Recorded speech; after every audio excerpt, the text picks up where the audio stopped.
Hi നമസ്കാരം. Daily വിഷ്വൽസിൻ്റെ പുതിയൊരു വീഡിയോയിലേക്ക് എല്ലാവർക്കും സ്വാഗതം. അപ്പോൾ എല്ലാവരും സുഖമായിട്ടും സന്തോഷമായിട്ടൊക്കെ ഇരിക്കാമെന്ന് വിചാരിക്കുന്നു. അപ്പോൾ ഞാനിതൊരു ചിക്കൻ റെസിപ്പി ആയിട്ടാണ് വന്നിട്ടുള്ളത് കേട്ടോ. അപ്പോൾ ഒരു തുള്ളി പോലും എണ്ണ ചേർക്കാതെ എങ്ങനെ ടേസ്റ്റി ആയിട്ട് ചിക്കൻ ഉണ്ടാക്കുക എന്നുള്ളതാണ് നമ്മൾ നോക്കേണ്ടതെന്ന്. അപ്പോൾ 1 കിലോ ചിക്കൻ ഞാൻ കഴുകി വൃത്തിയാക്കി കുഞ്ഞായിട്ട് മുറിച്ചെടുത്തിട്ടുണ്ട്. അപ്പോൾ നമ്മൾ ഇതിലേക്കുള്ള മസാല ഉണ്ടാക്കാനായിട്ട് ഇതാ ഒരു ചീനച്ചട്ടി ഞാൻ അടുപ്പത്ത് വെച്ച് കൊടുത്തിട്ടുണ്ട് കേട്ടോ. അടുപ്പിൽ വെച്ചിട്ടാണ് ഞാനിതെല്ലാം ഉണ്ടാക്കുന്നത്. അതിലേക്ക് കുറച്ച് ഉണക്കമുളക് ചേർത്ത് കൊടുത്തു. നന്നായിട്ടൊന്ന് വറുത്തെടുക്കാൻ, ഒരു തുള്ളി എണ്ണ പോലും ഒഴിക്കരുത്. അപ്പോൾ നന്നായിട്ടൊന്ന് മൂത്ത് വരുന്ന വരെ ഇളക്കിയെടുക്കാൻ. ചെറിയ തീയിലിട്ടിട്ടാണ് ചെയ്യുന്നതിലേക്ക് കരിഞ്ഞു പോകും. പിന്നെ അത് വറുത്ത് പോയതിന് ശേഷം നമ്മൾ അതിലേക്ക് മല്ലിയാണ് ചേർക്കുന്നത്. മുഴുവനോടെയുള്ള മല്ലി ചേർത്ത് നന്നായിട്ടൊന്ന് വറുത്തെടുക്കണം അതും കൂടി. അപ്പോൾ ഇങ്ങനെ ഉണ്ടാക്കണം. മസാല ചേർത്തിട്ടായാലും ഒരുപാട് ടേസ്റ്റാണ് കേട്ടോ. അതിലേക്ക് നമ്മൾ എണ്ണ ഒട്ടും ഒഴിക്കണില്ല. അപ്പോൾ ഇങ്ങനെ മസാല ചേർത്ത് കഴിച്ചിട്ടുള്ളവരുണ്ടെങ്കിൽ ഒന്ന് കമൻറ്റ് ചെയ്യണം കേട്ടോ. അപ്പോൾ മല്ലിയൊക്കെ നന്നായിട്ടൊന്ന് വറുത്തെടുക്കണം. നമ്മൾക്ക് മല്ലി കഴുകി ഉണക്കി വെച്ചിട്ടുള്ള മല്ലിയാണ് ഞാൻ. അത് നന്നായിട്ടൊന്ന് വറുത്തെടുക്കുകയാണ്. അപ്പോൾ മല്ലിയൊന്നും കരിഞ്ഞു പോവാതെ ശ്രദ്ധിക്കണം. ചെറിയ തീയിലിട്ട് വേണം ചെയ്യാനായിട്ട്.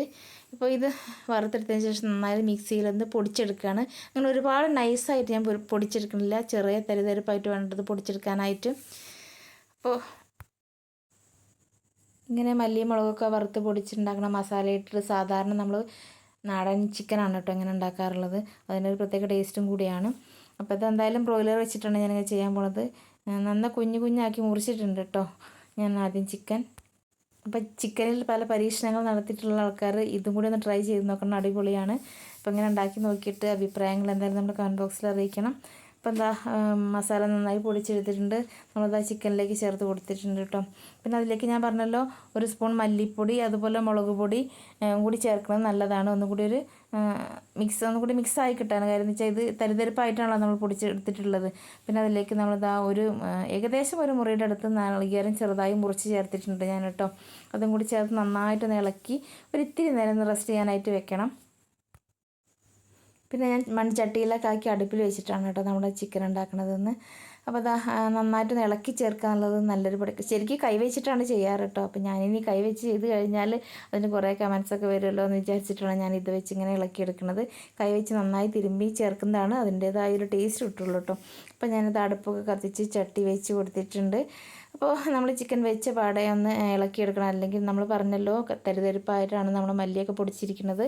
അടി പിടിക്കാനായിട്ട് സാധ്യതയുണ്ട്. അപ്പോൾ നന്നായിട്ടൊന്ന് ഇളക്കി കൊടുക്കണം ഇടയ്ക്കിടയ്ക്ക് എടുത്തിട്ട്. അപ്പോൾ നല്ലൊരു മണമൊക്കെ വരും കേട്ടോ. ഈ പച്ചമല്ലി വറുത്ത് പൊടിച്ചെടുത്തതിൻ്റെയൊക്കെ നല്ലൊരു അത്രയ്ക്ക് നല്ലൊരു മണമാണ്. കഴിക്കാനായിട്ടൊക്കെ തോന്നും നമുക്ക് കേട്ടോ. അപ്പോൾ ഞാൻ ഒരുപാട് വെള്ളം ഒഴിച്ചിട്ടൊന്നുമില്ല. ഈ ചിക്കനിൽ നിന്ന് എന്തായാലും വെള്ളം ഇറങ്ങുമല്ലോ. പിന്നെ നാടൻ കോഴിയൊക്കെ ആകുമ്പോഴല്ലേ നമ്മൾ കൂടുതൽ വെള്ളം ഒഴിക്കേണ്ടി വരുള്ളൂ. പിന്നെ ഈ ചിക്കനിലെ പ്രത്യേകത എന്താണെന്ന് വെച്ചാൽ നമ്മൾ ഒരു തുള്ളി പോലും എണ്ണ ഒഴിക്കണില്ല. പിന്നെ അതുപോലെ തന്നെ ഈ കറിയിൽ ഇത്തിരി പോലും വെള്ളം ഉണ്ടാവരുത് കേട്ടോ. നന്നായി വലിച്ചെടുക്കണം. വെള്ളമൊക്കെ വലിഞ്ഞതിന് ശേഷം അതിൻ്റെ ആ ടേസ്റ്റ് കിട്ടുള്ളൂ നമുക്ക്. ഞാൻ പറഞ്ഞിട്ടുണ്ട് ഈ തരിതരിപ്പായിട്ടുള്ള മല്ലിയൊക്കെ ഇതിലൊന്ന് പുരണ്ട് വരാനായിട്ട് ഒരു തുള്ളി പോലും വെള്ളം ഉണ്ടാവരുത്. നന്നായിട്ട് ഇറച്ചി വെന്തൊക്കെ പാകമായി വന്നിട്ടുണ്ട്. പക്ഷെ എന്നാലും നമുക്ക് ആ വെള്ളം മുഴുവനായിട്ടൊന്ന് വലിച്ചെടുക്കണം. അപ്പോൾ നമ്മുടെ ഈ ചിക്കനെ കൂട്ടി ചോറ് കഴിച്ചാണ്ടല്ലോ അടിപൊളിയാണ് കേട്ടോ. ചോറ് മാത്രമല്ല കപ്പയോ ചപ്പാത്തിയോ ദോശയോ ഇതിൻ്റെ പുട്ടിൻ്റെ കൂടെയൊക്കെ കഴിക്കാൻ നല്ല ടേസ്റ്റാണ്. അപ്പോൾ ഇങ്ങനെ ഒന്ന് ഉണ്ടാക്കി നോക്കാത്തവരുണ്ടെങ്കിൽ ഒന്ന് ഉണ്ടാക്കി നോക്കി അഭിപ്രായങ്ങൾ അറിയിക്കണം. അപ്പോൾ ചിക്കൻ്റെ ഒരുപാട് പരീക്ഷണമൊക്കെ നടത്തുന്ന ആൾക്കാർക്ക് ഇതൊരു ഒന്ന് പരീക്ഷണമായിട്ട് കണക്കിലെടുത്ത് എല്ലാവരും ഒന്ന് അഭിപ്രായങ്ങൾ അറിയിക്കുക. അപ്പോൾ നമ്മുടെ വീഡിയോസ് കണ്ടിഷ്ടപ്പെട്ട എല്ലാവരും ഒന്ന് ലൈക്ക് ചെയ്യുക, കമൻറ്റ് ചെയ്യുക. പിന്നെ സബ്സ്ക്രൈബ് ചെയ്ത് കൂട്ടാക്കാത്ത കൂട്ടുകാർ ആരെങ്കിലും ഉണ്ടെങ്കിൽ സബ്സ്ക്രൈബ് ചെയ്ത് കൂട്ടാക്കുക. അപ്പോൾ അടുത്തൊരു വീഡിയോയിൽ കാണാം. Okay, bye.